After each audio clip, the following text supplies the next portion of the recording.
Hey, welcome to Connect Church Podcast. We're back here with a special friend today. Sean standing in for Pastor Matt, who couldn't be here today, but we're so excited. Today we've got on the podcast Pat Kavanaugh, who is a local FCA director here in Pinellas County. North Pinellas County. North Pinellas County? Yeah. Awesome, man. We're so glad that you came to join us today. Yeah. Big fan of this church. All the pastors here. Got to meet you the last couple weeks, become friends with you, and so now I know all the pastors at this church. Yeah. Well, man, it's an honor. It's an honor to be helping serve also. I've been going over to Largo High School. Mm-hmm. I went last week for the first time and had a blast. But for those who don't know what FCA is, maybe share a little bit about what FCA is and kind of what the ministry does. So FCA started in 1954 by a gentleman named Don McLaren. He was a basketball coach, and he just saw that a lot of athletes were able to use their name and their profile and their platform to sell cigarettes and alcohol and chewing tobacco, and he came up with this crazy idea that athletes could use their platform to talk about Jesus and their faith in the Lord. Right. Branch Rickey was one of the gentlemen that really helped launch FCA. He was the general manager that signed Jackie Robinson back in the day. So just an amazing organization, and we are in all 50 states. We're in 106 nations now. It started with just one camp in Colorado with about 100 athletes. Wow. And that's where we're at now. I don't know the exact number in the nation. It's just grown exponentially even since I've been with them since 2005, part-time.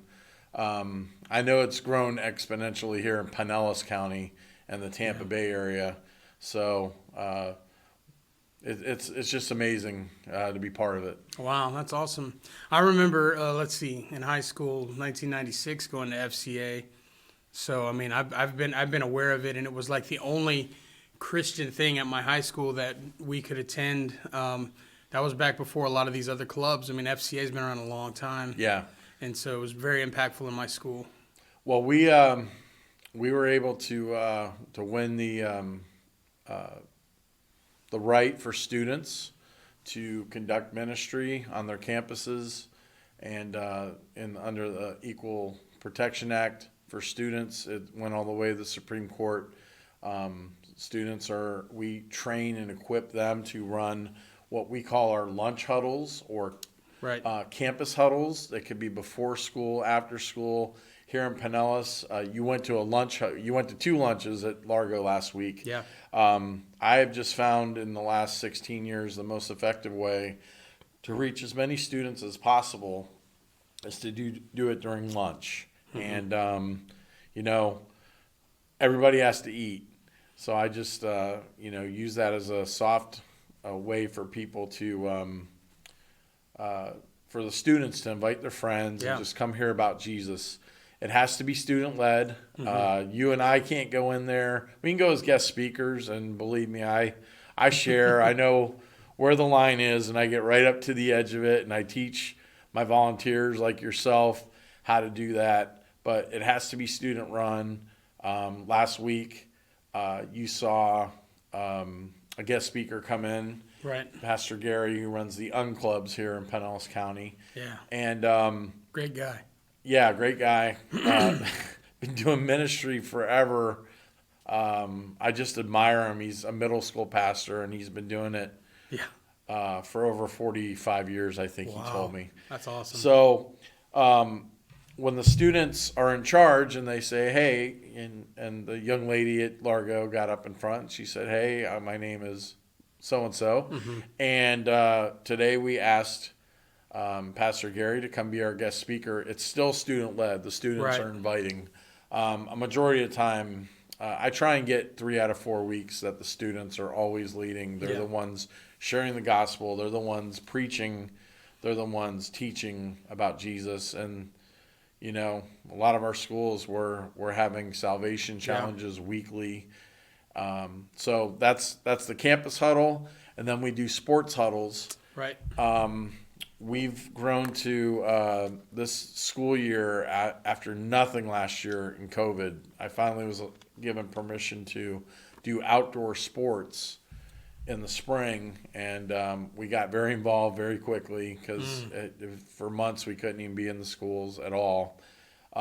So this year in my 12 high schools, we're going to have 89 sports teams through the spring that we've either connected with. Hey, I'm at Connect Church. We're in right now with basketball teams, wrestling, soccer.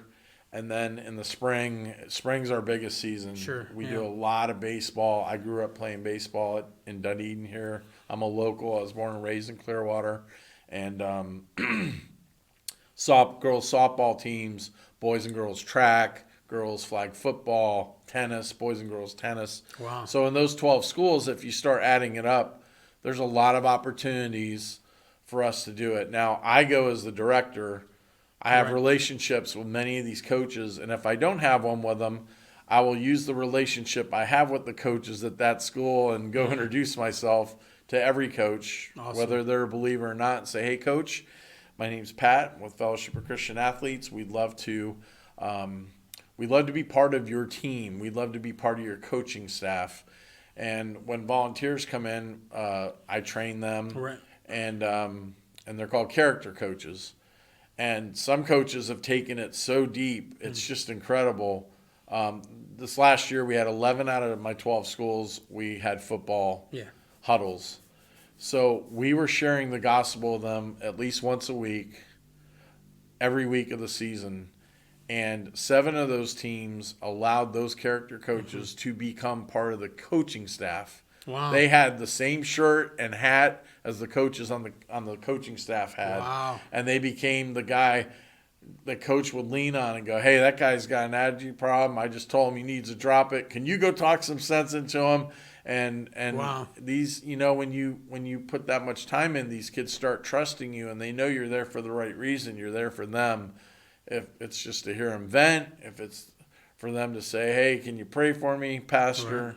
Whatever it is, we have that opportunity, and that's a different set of rules.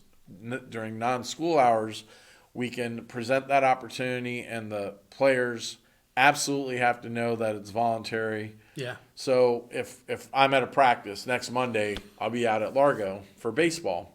We're kicking that off, and for their track teams. The coach will say, hey, now we've been working with them for 3 seasons. Most of these kids are growing up now, and the younger kids were the ones that were really in FCA. I'm praying that they're going to stay involved. Right. Hey, Pastor Pat's here. There was a youth pastor, our friend Chris Spencer, and he moved away. So I'm going to have to take that over till I find somebody. Hint, hint.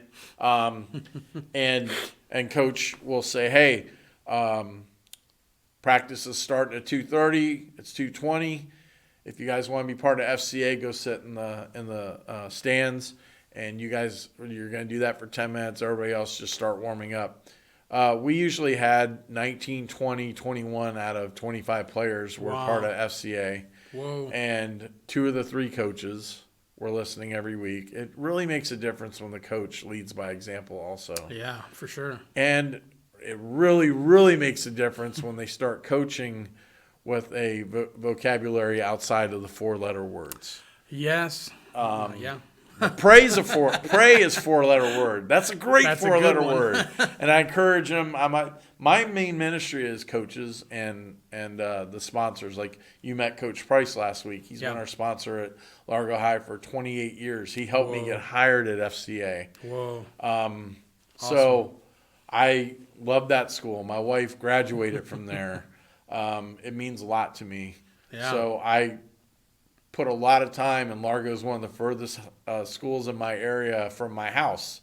Yeah. I do North Pinellas County. Largo's in central Pinellas County. So I live in Tarpon Springs, and sometimes I'm putting miles in for it. But it's my job to find those coaches that would be open to us, not just coming in to preach the gospel. That we're really going in and trying to talk about life. Right. And I say, hey, coach, and I'll lay it out for them. We'd like to come in, and the first week we're going to talk about accountability. The second week we're going to talk about integrity. Right. Next week we're going to talk about teamwork. Next week we're going to talk about leadership. And the people that I train and want to volunteer, I say, I want you to be open with them. I want you to tell them what you were like when you were their age. Right. I want you to tell them before you ever use the Bible verse that you looked up on one of FCA's many devotionals. We got resources out. It's just crazy how many we have. You can go on our website, fca.org, and hit baseball, boys, and there'll be 200 devotions there, and you can use that. It's just meant to be 3 to 5 minutes. You can use that and personally craft it, put your own story in there, use that scripture, use another one that God's laid on your heart. And I tell them, share one scripture a week. Whoa. Because I was a teenager. I couldn't focus on anything. I want them to remember something. Yeah. Okay? And girls are a little bit more mature. I'm just going to be honest. Guys are, even 52-year-old guys are idiots. So they're coming in. They're saying, hey, maybe we'll see a local story. We have a big one. We had a guy walk out on our professional football team 3 weeks ago, just walked off the field. Yep. And maybe you tell the story that, maybe you're talking about self-control that day or whatever it is. You use an example that these kids know what Antonio Brown did on national television a couple weeks ago. And he left the Bucs hanging dry. Yeah. The man's hurting. He needs help. Yeah. He needs Jesus. He's had a history of this kind of stuff. Yeah. But we always want to point people to Jesus as the one that can help. Yeah, right. So awesome. I'd say, hey, talk about Antonio Brown. Talk about, hey, when I was that age, I thought I was the greatest. And if I wasn't getting to play, I'd walk off too. But let me tell you about when I gave my heart to Jesus. Maybe you guys don't understand what this means. I got a more focus on, the focus was off of myself, and it was on my team, it was on my family, it was on my job, that I'm going to be the very best I can be. Yeah. I'm going to be the very best teammate, because we talk a lot about being teammates in FCA. That encompasses anything in life. Sure. That encompasses just being in the band, being a student, being a father, being a husband, Right. So we talk in those kind of words about teamwork and being on the same team and ultimately being on God's team. And Jesus is our coach. Right, yeah. Jesus is our head coach, and we need to be looking towards him. And then, I'm very open with kids. I tell them the stupid things I did in high school. I was a pretty good kid, but man, I was a goofball. And I had a mouth. I was Captain Sarcasm in high school. I was and too. And I was on the baseball field, and I did a lot of running that wasn't for me to get in better shape, but for me to shut my mouth. So Nice. And then we finish with a Bible scripture, and I'll ask people to pray about saying something like, if I would have known this when I was your age, it would have helped me a lot. Yeah. This scripture taught me this just 10 years ago when I was 42 years old. I learned an important lesson. And, if you can nail that in 3 to 5 minutes, our average attention span is just not that long. Right. I have character coaches that go a step further and, tell the kids, hey, here's my phone number. If you want to text me, we're not interacting with them. We're just giving them the opportunity to follow up. If you want to text me, I'll share it scripture with you. That's good. You can tell me if you need prayer for something. I want to be here for you. I want to be another tool in Coach's toolbox. Right. And then you talk about someone who just blew it out of the water like nobody I've ever seen. Chris Spencer, he was at all their baseball games last year. Wow. These kids started showing up at his church, his youth group. Yeah. I know Chris. Yeah. He's a buddy of mine. Yeah. Their church fed them a couple times. Yeah. Awesome. We're really being the hands and feet of Jesus. Wow. So that's the two main goals. And then there's so many directions you can go from there. Now we're focusing a little bit more on community sports. Yeah. That's and travel ball. That's things that let's just be honest. Who knows how long we're going to be allowed to stay in the schools and do what we're doing? There's a lot of pushback now trying to kick us out, Right. trying to find any way to kick FCA out. Florida, we don't have that. We have a government that's, for freedom, and I'm not getting political about Sure. it. No, but There's it's other true. states, and people are like, you do that? And they're with FCA. I was like, yeah. I'm like, oh, we can't do that. They got to get a permit to take drinks to the students after a football practice or a girls' soccer practice and go, we just like to serve you. We'd like to give you something cold to drink. No strings attached. And, when that coach sees you're there to serve them and you're not there to put a notch in your belt or take a selfie and make it all about you, they really are open to it. That's awesome. That was a long answer. No, that's great, though. Robbie said something to me, and I think about it every day. He said, just because you're dating the prettiest girl in the church doesn't mean you're going to heaven. Ooh. And I said, what? And he sat down, and it was the first time someone got through my skull what the salvation message was. He said, Pat, if I would have got shot yesterday, I know where I'd be. I was like, yeah, you'd be taking a dirt nap. He's like, nope. I would have been with Jesus. He goes, Pat, you know where Jesus is right now? I was like, I don't know. He goes, sitting here. He's here with me. He's living in my heart. He's with all of us.